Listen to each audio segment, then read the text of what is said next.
Hi, these topical talks gonna show you how to delete WhatsApp backups from iCloud. Follow these easy steps to easily delete your WhatsApp backup chat messages from iCloud account.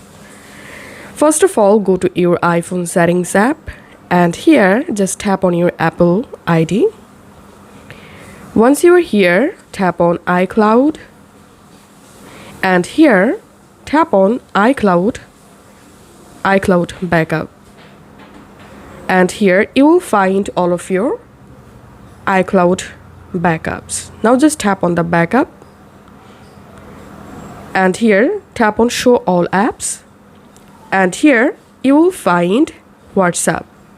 So all you have to need to delete your WhatsApp backups from your iCloud account, just disable WhatsApp from here. And as you can see, do you want to turn off WhatsApp backups and delete the backup data from iCloud? Now all you have to need is just tap on turn off and that's it.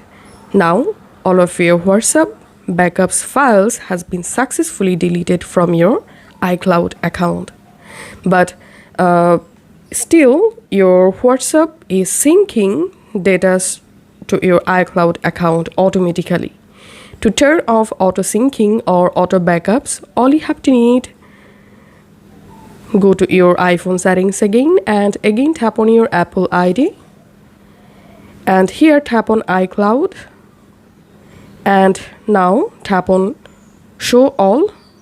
And here scroll down and you will find here WhatsApp. Just disable WhatsApp from here to upload or automatically back up your WhatsApp to your iCloud. So this is how we can do it. If this video helped you out, please leave a like and leave a comment down below. Thank you for watching.